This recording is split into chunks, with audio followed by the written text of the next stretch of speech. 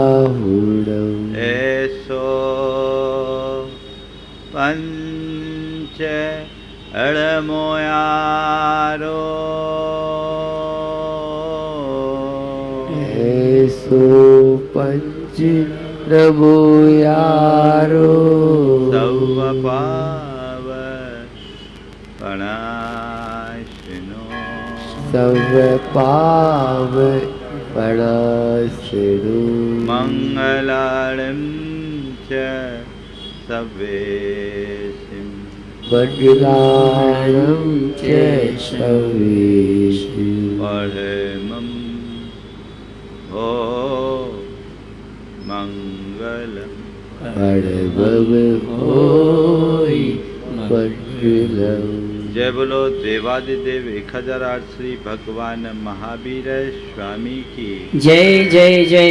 अहिंसा परमो धर्म की जय जय जय। परम पूज आचार्य गुरुवर श्री विद्यासागर जी महाराज की जय जय जय। बोले परम पूज मुनि श्री प्रमाण सागर जी महाराज के नमोस्तु गुरुवर।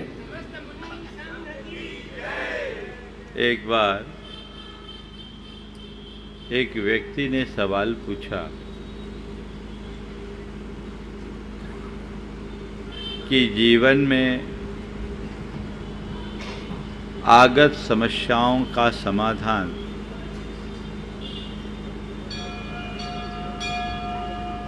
धन पैसे और बाह्य संसाधनों से तो हो जाता है, लेकिन क्या धर्म हमारी समस्याओं का समाधान दे सकता है? मैंने उलटकर पूछा, धर्म के अलावा ऐसा क्या है जिससे हमारे समस्याओं का समाधान हो? क्या महाराज जी धर्म से हमारे दुखों का अंत हो जाएगा? मैंने कहा केवल धर्म से ही दुखों का अंत होगा। महाराज कैसे?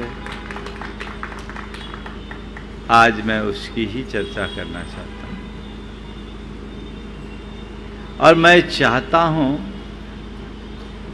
कि आज आप सबके दुखों का पूरा अंत हो जाए। चाहते हैं, है ना?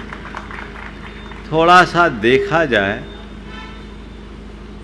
कि हमारे जीवन में किस किस प्रकार का दुख है, कौन कौन सा दुख है और उसके निवारणार्थ आप क्या क्या उपाय करते हो। थोड़ा हिसाब लगाइए। आप सबसे अगर पूछा जाए कि भैया बताओ तुम्हें कौन कौन सा दुख है और आज सारे दुखों के निवारण की व्यवस्था है, आप लिस्ट बना लो। बनाइए, क्या क्या लिस्ट बनाओगे, किसके किसके कौन कौन से दुख हैं, एक लंबी सूची बन जाएगी। बनेगी कि नहीं बनेगी? हाँ, बनेगी। लेकिन अगर उन सब दुखों को हम समाविष्ट करें तो मनुष्य के जीवन में रहने वाले सारे दुखों को 4 में वर्गीकृत किया जा सकता है। आप पाएंगे कि जितने भी प्रकार के दुख हैं वे सब इन 4 में समाहित होंगे। पहला कल्पना जन्य दुख, दूसरा अभाव जन्य दुख, तीसरा वियोग जन्य दुख और चौथा परिस्थिति जन्य दुख। कितने प्रकार का दुख मैंने बोला? कल्पना जन्य, अभाव जन्य, वियोग जन्य और परिस्थिति जन्य। अपने दुखों का अंतर विश्लेषण करके देखेंगे तो इन 4 प्रकार के दुख के अतिरिक्त और कोई दुख नहीं मिलेगा और हर व्यक्ति इनसे कहीं न कहीं पीड़ित है, प्रभावित है, परेशान है। हम देखेंगे कि आप इन दुखों के निवारण के लिए क्या उपाय करते हैं, और फिर आप खुद परख कर देखना कि महाराज के फार्मूले को अपनाने से ये दुख कैसे दूर होता है। कल्पना, कल्पना क्या है? जिसका अस्तित्व नहीं है उसके पीछे उलझना। ये दो रूप में होती है, या तो अतीत की स्मृति या भविष्य की चिंता। आप अपने दुखों के विषय में विचार करिएगा तो ये पाएंगे कि आपके जेहन में जो भी दुख है उनमें से बहुतायत दुख ऐसे होंगे जो अतीत की स्मृतियों से जुड़ी हो। अतीत में किसी ने आपके साथ कोई दुर्व्यवहार किया, अतीत में आपके साथ कोई दुर्घटना घटी, अतीत में कोई दुप्रसंग हुआ, या अतीत में और भी कोई दुख का कारण उपस्थित हुआ, उसकी स्मृति आते ही मन में भूख सी उठती है और मन परेशान हो जाता, होता है कि नहीं? हाँ, कोई आदमी 20 बरस पहले आपको गाली दी हो, आपने उस घड़ी अपने आप को अपमानित महसूस किया हो, और 20 साल बाद भी अचानक वो व्यक्ति दिख जाए तो खून खौलता है। महाराज, दिखने की बात जाने दीजिए, उसका ख्याल आते ही खून खौल उठता है, होता है। आपका जन्म स्थान आपकी इच्छा से नहीं हुआ ना। आपके माँ बाप आपकी पसंद से नहीं मिले, आपका शरीर आपके पसंद से नहीं मिला, कुछ मिला क्या? फिर भी आप इसे पसंद कर रहे हो कि नहीं? हाँ, कर रहे हो कि नहीं? बोलो, तुम्हारे पसंद का क्या मिला? हाँ, पसंद का क्या मिला? एक बार मैंने सवाल किया कि तुम्हारे पसंद का क्या? बोले पत्नी है। बोले इसलिए मार खा गए। पत्नी तुम पसंद करके लाए, बाकी सबको तो पसंद करना पड़ रहा है, जो मिला उसे ही पसंद करो। कुल मिलाकर मैं बात ये कहना चाहता हूँ कि चीज़ें मेरे मनोनुकूल हो ये मेरे हाथ में नहीं है, पर जो कुछ हो रहा है उसे मैं मनोनुकूल बना लूँ ये सब मेरे हाथ में है। इसलिए परिस्थितियों का रोना बंद कीजिए, उनके प्रति सकारात्मक दृष्टि बनाइए, उसे अपनी नियति की परिणति मानकर स्वीकार कर लीजिए। परिस्थितियाँ आपका कुछ भी बिगाड़ नहीं करेगी, वो आपके जीवन को बेहतर बनाएगी, जीवन को सुंदर बनाएगी, हमारा भविष्य उज्जवल होगा। आज गोयल नगर में आना हुआ, ये पूर्वोत्तर का क्षेत्र तो शुरू से ही बहुत तत्परता से लगा है, और इंदौर आने के पहले से ही लगा, बल्कि सम्मेत शिखर जी से ही ये दिलीप जी पाटनी और DK जैन इस कॉलोनी के प्राय हर जगह आते रहे और बार बार निवेदन करते रहे, महाराज इंदौर आइए, गोयल नगर आइए। आप लोगों का अंतराय कुछ ज़्यादा था कि हम लोग चाह कर के भी नहीं आए, पर आज आपका सौभाग्य जागा है कि आज यहाँ आने का योग बना। परम पूज्य गुरुदेव के भी चरण यहाँ पड़े, जिनालय के दर्शन करके मन बड़ा गदगद हो गया। शहर के मध्य में इतना विशाल परिसर और इतनी भव्यता मन को आनंदित करती है, और ये योग आज आप लोगों को मिला है। ऐसा ही लाभ आप सब लेते रहे।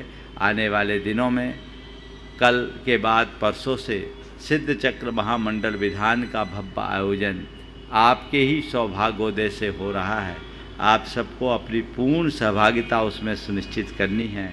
और जैसे मुझे जानकारी है, आने वाले 15 तारीख की रथ यात्रा में गोयल नगर की बहुत बड़ी भागीदारी हो रही है। मैं पूरे अंचल के लोगों से कहता हूँ, ऐसा अवसर